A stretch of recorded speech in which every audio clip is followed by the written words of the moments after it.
At 57 years old, I opened the doors to a truth I've carried in silence for decades. They called me the golden voice of Canada, the woman whose notes could shake the heavens, the singer who turned Titanic into immortality. I stood before millions, sold more than 200 million albums, and collected awards that filled entire walls. People saw the gowns, the lights, the ovations that seemed endless. But what they never saw were the shadows. They never saw the blood behind the curtain, the knives that cut my soul when the stage went dark. I wasn't tough. I wasn't cool. I wasn't the star everyone adored in school. I was just a girl from Charlemagne who wanted to sing. Somehow, the world placed me on a pedestal so high I could barely breathe. I once believed music was a gift, a language of love that connected people. But as I entered the industry, I learned that music could also be a battlefield. And on that battlefield, I was cut open again and again, by people I trusted, by artists I admired, by colleagues who swore they were friends. It began in 1968, in Charlemagne, Quebec. The youngest of 14 children, my childhood was loud, chaotic, but always full of music. My mother played piano, my siblings sang in the kitchen, and our worn, out-of-tune upright piano became my first stage. Winters were long, nights were cold, but when I sang, I dreamed of something beyond those cracked walls. I dreamed of Paris, New York, of stages where the whole world would listen. At just 12 years old, I wrote my first song with my mother and brother, called Ce n'était qu'un rêve. It was only a dream. My brother Michel sent the demo tape to a manager in Montreal named René Angélil. He mortgaged his own home to finance my first album. He didn't just believe in a voice, he believed in me. That faith bound us together. He became my manager, my mentor, my protector, and eventually, my husband. With him at my side, I reached heights I could have never imagined. Oscars, Olympics, Grammys, sold-out arenas. They called me the Golden Voice, the Queen of Ballads. The applause grew louder, the lights brighter.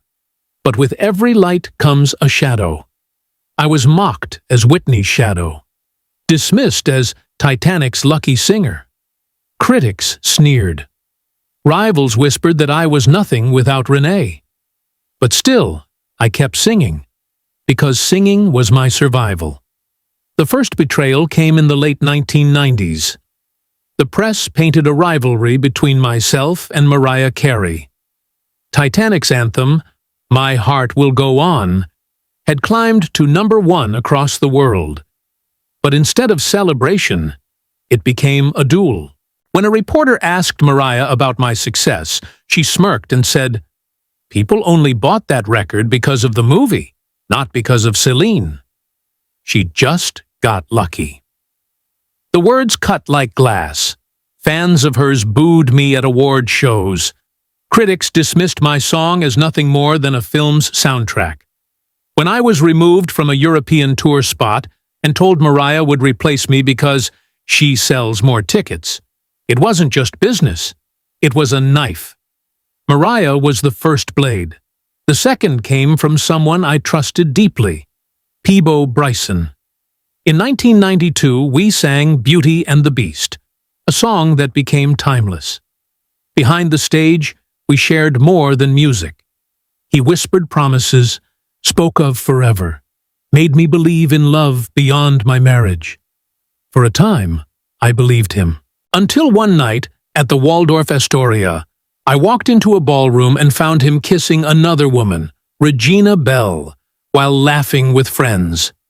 Instead of apologizing, he raised his glass and mocked me, calling me a fame-hungry fool. Laughter followed. My chest burned, and in one instant, the man I trusted humiliated me publicly. I threw a glass of wine in his face, cameras flashing, tabloids feasting on my pain. Pibo's career began to fade after that, but the scar he left in me stayed.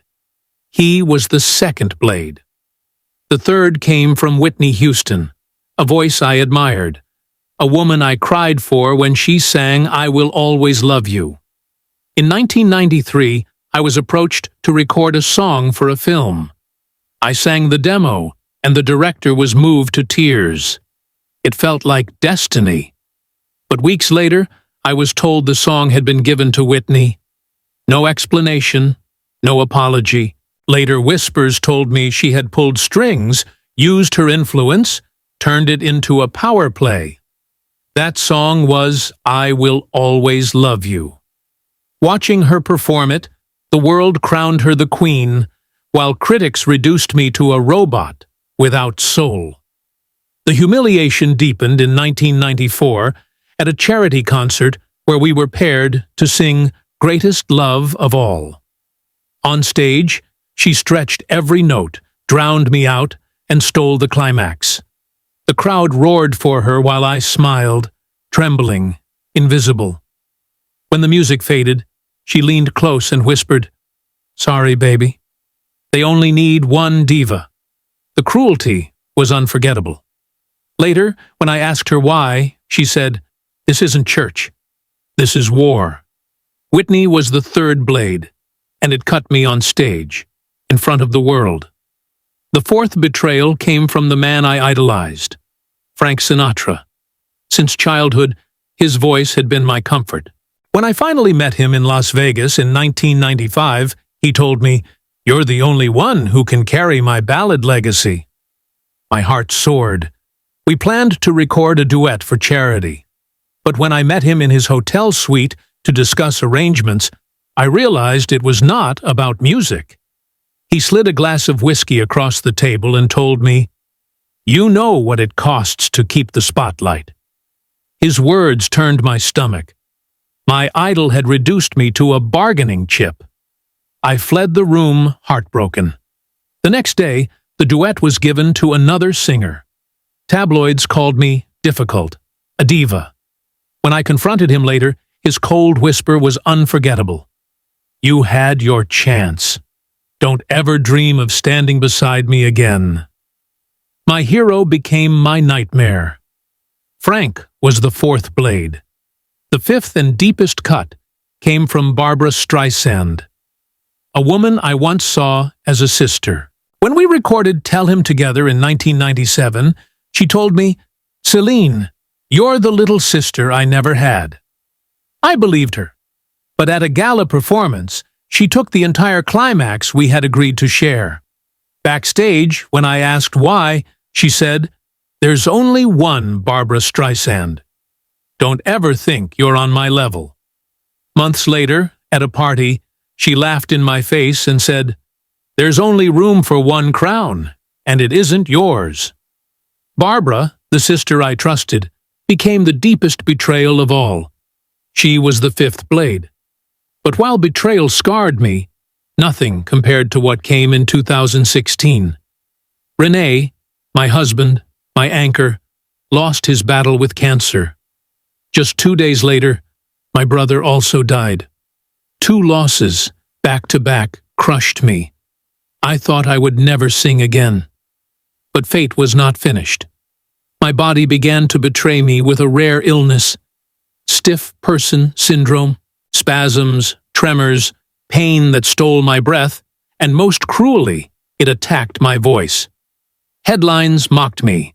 Céline Dion, from golden voice to trembling ghost. Critics declared me finished, but I was not finished. I still had 3 reasons to live: my children, René Charles, Nelson, and Eddie. They reminded me that even if my voice faltered, my soul was still alive. I told myself, I must sing, because my voice is not just mine. It belongs to them, and it belongs to the world. 5 names tried to silence me. 5 betrayals left scars on my soul. Mariah, Pibo, Whitney, Frank, Barbra.